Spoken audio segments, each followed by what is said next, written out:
Hello everyone, good morning. Welcome back to my channel. कैसे हैं आप सभी? आई होप आप सभी बहुत अच्छे होंगे। तो जी, सुबह के 5 बजे का ये टाइम है और यहाँ पे आज का वीडियो सुबह से अर्ली मॉर्निंग यानी कि सुबह जब मैं बिस्तर से उठती हूँ तब तक से घर की साफ़-सफ़ाई, बच्चों को स्कूल भेजना, सुबह की पूजा-पाठ, नाश्ता तक का रहने वाला है।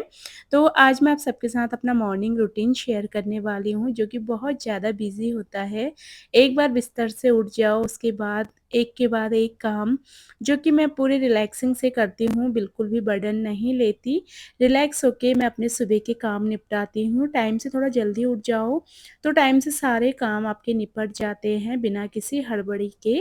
तो चलिए बिस्तर से उठते हैं और भगवान जी का नाम लेके, भगवान जी ने एक नया दिन हमें दिखाया है।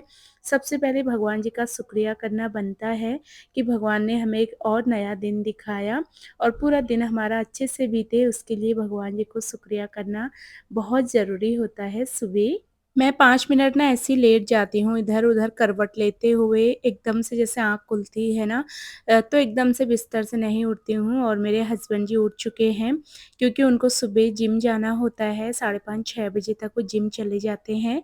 तो वो उठ के अपना फ्रेश वगैरह होते हैं, फिर मैं आराम से उठती हूँ, क्योंकि मेरे पास टाइम होता है, सुबह उनको जल्दी जाना पड़ता है। 9 बजे से उनका ऑफ़िस होता है, तो उनको 8 बजे तक घर भी आना होता है, उसके बाद नहाना-धोना, नाश्ता वग़ैरह करते-करते 1 घंटा आराम से लग जाता है। तो यहाँ पे जो बिस्तर में मैं सोती हूँ, उसको मैं हाथ के हाथ उठा भी देती हूँ। ये हैबिट ना घर में सबके अंदर होनी चाहिए। जो आप जिस बिस्तर में आप सो रहे हैं, जो आपने ओढ़ रखा है, उसको उठाना चाहिए ज़रूर। तो जिस दिन मेरे बच्चों की छुट्टी होती है, उस दिन तो मैं बच्चों से भी बोलती हूँ कि अपना ब्लैंकेट तय करो। भले ही उनसे अच्छे से तय ना हो, जैसे भी हो, भले ही मुझे दोबारा करना पड़े, पर मैं बच्चों को ज़रूर बोलती हूँ, क्योंकि उनके अंदर भी ये हैबिट होनी चाहिए। उठने के बाद यहाँ पे अपना फ्रेश वगैरह मैं हुई और फिर आ गई हूँ मैं अपना एक्सरसाइज़ करने। बच्चों को मैंने उठा दिया है, बच्चों को भी मैं टाइम से उठा देती हूँ। 6 बजे तक बच्चों को उठा देती हूँ, 6 सवा 6, कभी साढ़े 6 भी हो जाते हैं, मतलब जैसे ही बच्चों के ना वही होता है, उठने पे डिपेंड करता है। मैं तो 6 बजे से ही उनके पीछे पड़ जाती हूँ, उठ जाओ, पर वही है, उनको नींद इतनी गहरी होती है ना, उठाते-उठाते ही दिमाग ख़राब हो जाता है। तो मैं भजन लगा देती हूँ, तो बच्चे आराम से अपना उठ जाते हैं। आज बच्चे भी टाइम से उठ गए थे, मतलब जल्दी उठ गए थे, तो बच्चे अपना फ्रेश वग़ैरह होंगे, तब तक मैं यहाँ पे अपनी मॉर्निंग की एक्सरसाइज़ शुरू कर लूँगी। सुबह जल्दी उठ के मेरे पास बहुत सारा टाइम होता है, जो टाइम मैं खुद को दे पाती हूँ। सुबह की कुछ आदतें होती हैं ना, जो हमारी लाइफ बिल्कुल चेंज कर देती है। सुबह टाइम से उठना, टाइम से अपने काम ख़त्म करना, सुबह थोड़ा देर खुद को टाइम देना, एक्सरसाइज़ करना, ये सुबह की 3-4 आदतें हैं, जो अगर आपने अपनी लाइफ में आज़मा ली है ना, तो आपको कभी कोई काम करने में प्रॉब्लम नहीं होगी। पूरा दिन भी आपको इतना लंबा लगेगा, अगर आप टाइम से उठ के अपने काम शुरू करते हैं। तो यहाँ पे मैं कपालभाति करती हूँ और कुछ ऐसे ही बैठ के एक्सरसाइज़ कर लेती हूँ। क्योंकि मेरे हाथ में दर्द होता है, क्योंकि मैंने आपको बताया था टेनिस एल्बो का दर्द होता है हाथ में, तो ज़्यादा एक्सरसाइज़ मैं ऐसी नहीं कर पाती जिनमें हाथों को ज़्यादा कष्ट हो। तो धीरे-धीरे से अपने मैं एक्सरसाइज़ कर लेती हूँ, जो थोड़ा-सा हाथ के लिए भी ईज़ी होती हैं।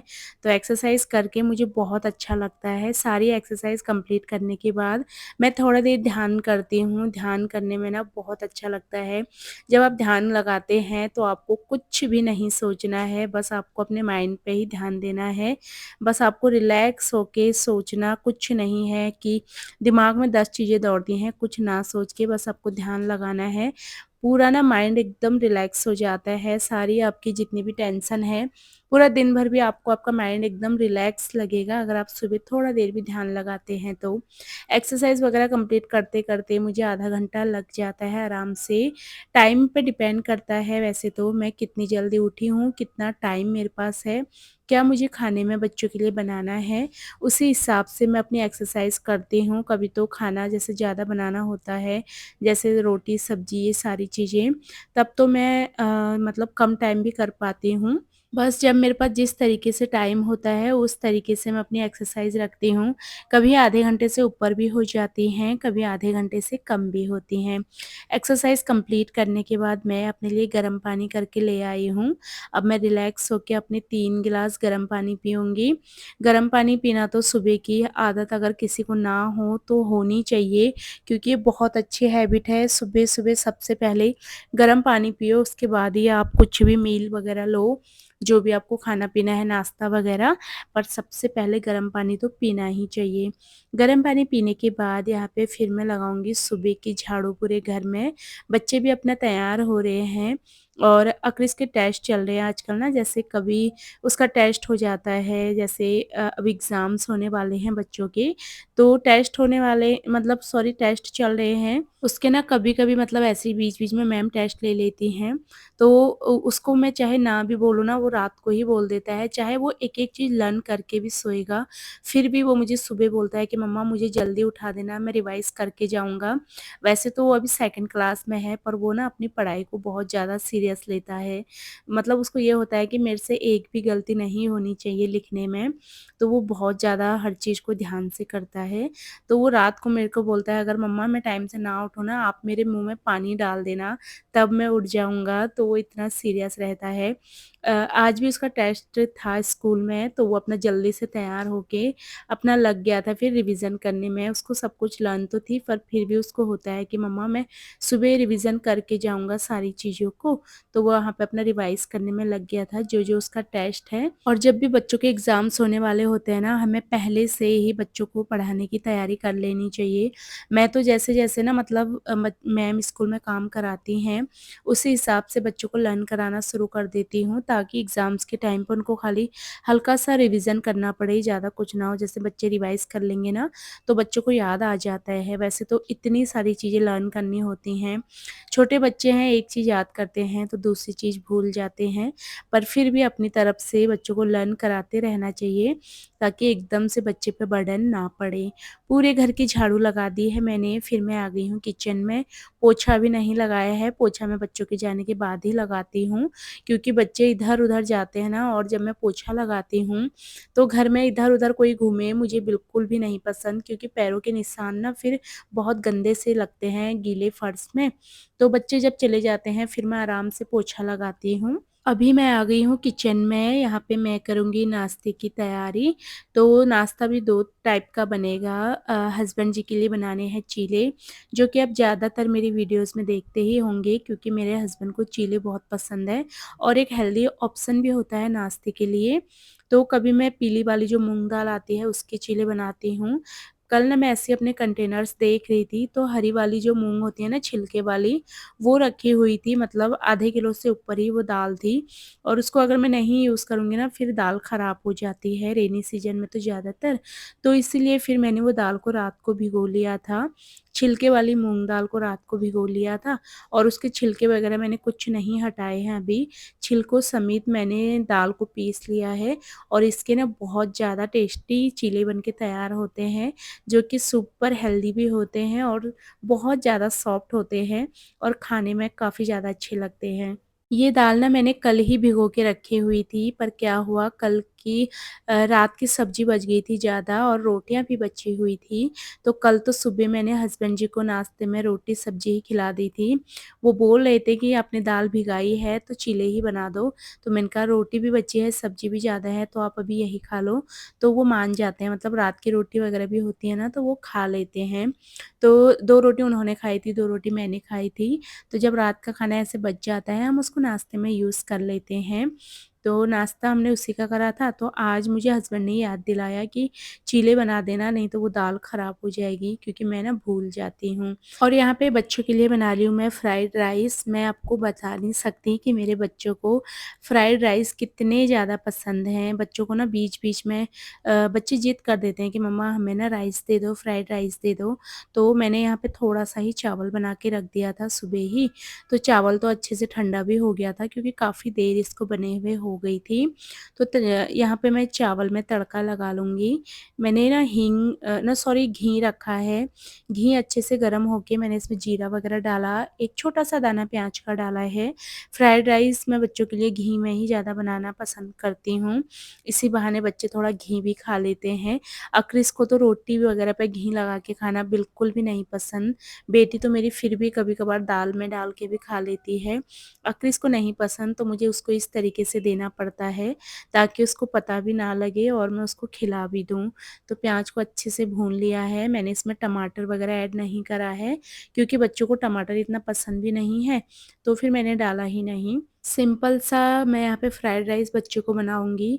और जब भी मेरे बच्चे ये फ्राइड राइस लेके जाते हैं ना, तो घर पे आके हमेशा बोलते हैं कि मम्मा आप ना फ्राइड राइस कितना टेस्टी बनाते हो, बहुत पसंद है मेरे बच्चों को।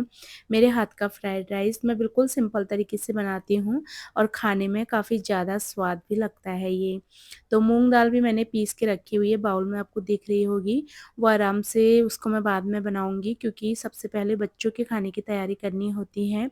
हस्बैंड जी तो अभी जिम गए हुए हैं और सुबह ना सच में मुझे इतना ज़्यादा मतलब काम इतना ज़्यादा हो जाता है ना, क्योंकि किसी की हेल्प तो होती नहीं है। अगर हस्बैंड जब जिम नहीं जाते थे, तो कम से कम वो बच्चों को स्कूल छोड़ देते थे, पर वो अपना जिम चले जाते हैं, तो वो बच्चों को स्कूल भी मुझे ही छोड़ना होता है। बाकी सारे काम अब खुद ही करने होते हैं, तो फटाफट से सारे काम निपटाने पड़ते हैं। यहाँ पे मैंने फ्राइड राइस में ना जो मैं बना रही हूँ, इसमें हल्का-सा चिकन मसाला डाला है, क्योंकि जो हम फ्राई चावल बनाते हैं ना, इसमें चिकन मसाला का टेस्ट काफ़ी ज़्यादा अच्छा जाता है। तो मैंने हल्का-सा चिकन मसाला भी डाला है और अच्छे से मिक्स करके ऊपर से हरा धनिया डाल के बच्चों के लिए गरमा-गरम फ्राई राइस बन के तैयार हैं। बच्चों को फिर मैंने तैयार करा, यानी कि बिट्टू की बाल वगैरह बनाए। दोनों बच्चों को यहाँ पे मैं स्कूल छोड़ के आ गई हूँ। बच्चों को नाश्ता कराया, उनको फिर छोड़ के आई स्कूल। उसके बाद घर पे आके फिर यहाँ पे मैं लग गई हूँ पतिदेव जी के लिए नाश्ता बनाने की तैयारी में। तो मैंने नॉन स्टिक पैन लिया है, इसमें मैंने हल्का-सा घी ग्रीस कर लिया है। अगर आप नॉन स्टिक तवे में घी ना भी लगाओ, तो भी इसमें चीला आपका चिपकेगा नहीं, ईज़िली निकल जाता है। पर घी अच्छा होता है हेल्थ के लिए, तो मैं थोड़ा-सा लगा देती हूँ। थोड़ा-सा घी लगा के बस हल्के-हल्के हाथों से हमें इसको इस तरीके से गोल-गोल घुमाते हुए बनाना है। और मूँग दाल का चीला ना बहुत ज़्यादा सॉफ्ट होता है, एकदम रुई के जैसा, तो इसको बनाने में थोड़ा-सा पेशेंस की ज़रूरत होती है, क्योंकि ये इतना सॉफ्ट होता है ना कि आप ये एकदम से टूट भी जाता है। तो इसको बनाने के लिए धीरे-धीरे से आपको एक साइड को इसको अच्छे से कुक होने देना है और ऊपर से ना इसमें जाली सी बन जाती हैं, तो उसमें आपको थोड़ा-थोड़ा करके घी लगाना है। और घी लगाते हुए आपको इसी तरीके से इसको बस चारों तरीके से घी लगा के फिर हम इसको धीरे से पलट देंगे और इसको हल्की आंच पे ही हमें कुक करना है, नहीं तो आपको ये ऐसा लगेगा ना कि जैसे अंदर से ये कच्चा रह गया है। कच्चा तो नहीं रहता है क्योंकि इतना पतला होता है, बढ़िया सा क्रिस्पी हो जाता है। और ये चीले ना आपको गरम-गरम ही खाने होते हैं, मतलब तभी अच्छे लगते हैं। अगर ज़्यादा ठंडे हो जाएँगे ना, तो खाने में इतना मज़ा नहीं आता है। तो हस्बैंड जी अपने कपड़े वगैरह पहन रहे थे, यहाँ पे मैंने उनको खाने के लिए, मतलब जब तक वो बैठेंगे तब तक चीले बन के तैयार हो जाएँगे। गरमा-गरम चीले, साथ में दही और चटनी वगैरह। और मेरे पास ना एक कमेंट भी आया था कि दीदी आप ना नॉन स्टिक तवे को कैसे साफ़ करके रखती हैं? ज़रूर हमारे साथ शेयर करना। तो जैसे आप किसी भी सॉफ्ट सा, जैसे कोई चूना होता है जिस पे आपको, जैसे स्टील के जैसे होते हैं ना आजकल, उनको यूज़ नहीं करना है। बिल्कुल सॉफ्ट सा आपको चूना लेना है इसको साफ़ करने के लिए। हल्के-हल्के हाथों से इसको साफ़ करना है, क्योंकि अगर आप इसको तेज़ से रगड़ देंगे, तो इसका ना ऊपर का जो नॉन स्टिक होता है ना, वो सारा ये ग्रीस जो होता है वो निकल जाएगा, पॉलिश सा, तो फिर ये ख़राब हो जाता है। उसके बाद जैसे आपने कभी इसको यूज़ करा, जैसे घी वगैरह लगाया, तो अगर आपको नहीं भी धोना है, तो आपको ना एक टिश्यू पेपर पे हल्का-सा ऑयल लेना है। ऑयल लगा के टिश्यू पेपर पे फिर आपको इसको ना बढ़िया से पोंछ लेना है। जितनी भी इसमें जैसे ये काला-काला लग जाता है, वो ईज़िली निकल जाता है और पोंछ के आपको इसको बस सँभाल के रख देना है। मैं तो धोती हूँ, तो मैं नॉर्मल सा किसी सॉफ्ट से जूने से इसको हल्के हाथों से धो के, फिर मैं इसको ना टिश्यू वगैरह से साफ़ करके सँभाल देती हूँ। ऐसे आपका जो ये नॉन स्टिक तवा है ना, वो ख़राब नहीं होता है। तो चलिए जी, यहाँ पे नाश्ता वग़ैरह करके हस्बैंड जी को ऑफ़िस के लिए भेज दिया है और मेरा काम भी सारा हो ही चुका था, पोछा भी लग चुका था। फिर मैं गई सीधा नहाने के लिए, नहा धो के मैं आ गई हूँ और सुबह के 9:30 बजे मेरे सारे काम निपट के तैयार हो जाते हैं। अब यहाँ पे बारी आ गई थी पूजा करने की, तो आराम से मैं अपनी पूजा पाठ करूँगी। उसके बाद जो है काम यहाँ पे मेरे सारे कंप्लीट हो जाते हैं। फिर काम बचता है थोड़ा किचन समेटने का, नाश्ता करने का। फिर मैं अपना नाश्ते का काम करूँगी और पूजा पाठ अच्छे से करके फिर अब चलते हैं किचन में। इसीलिए मैं ना सुबह सबके जाने के बाद ही दिया बाती करती हूँ, क्योंकि रिलैक्स होके मैं अपना पूजा पाठ कर पाती हूँ। पहले मंदिर की सफाई करो, फिर पूजा पाठ करो तो अच्छा लगता है। तो यहाँ पे सुबह की दिया बाती करके मैं किचन में आ गई हूँ। यहाँ पे नाश्ते में ना हस्बैंड जी कल पपाया लेके आए थे और 3 से 4 पपाया हस्बैंड जी लेके आ गए थे, छोटे-छोटे से साइज़ के थे। तो ऐसे ही वो ना ख़राब हो रहे थे, तो मैंने कहा एक पपाया मैंने कट करा था, तो उसमें आधा बचा हुआ था, तो मैंने 2 से 3 स्लाइस पपाया की ले ली हैं और मूँग दाल थोड़ा-सा ही बची हुई थी, जैसे वो बैटर बनाया था मैंने, तो मैंने उसका अपने लिए बड़ा-सा एक चीला बना लिया था, बिल्कुल पतला और बड़ा-बड़ा सा, एकदम क्रिस्पी करके। साथ में यहाँ पे थोड़ा-सा आँवले का अचार है, दही है, पपाया है, ये है मेरा आज का सुपर हेल्दी नाश्ता। तो रिलैक्स होके अपना नाश्ता करते हैं। बेड में कपड़े रखे हैं जो कि धुले हुए हैं, इनकी तह भी मुझे लगानी है और इसी के साथ ही अपनी आज की वीडियो को यहीं पे एंड करूँगी मैं। वीडियो अगर आपको मेरा किसी भी कारण ज़रा-सा भी पसंद आता है तो प्लीज़ आप मेरे चैनल को सब्सक्राइब कर लेना। मेरी वीडियोज़ को लाइक और शेयर करना बिल्कुल मत भूलना। मैं आप सबसे मिलूँगी अपनी अगली नई वीडियो में। तब तक के लिए आप सभी लोग अपना ध्यान रखिए, खुश रहिए। Bye bye and take care.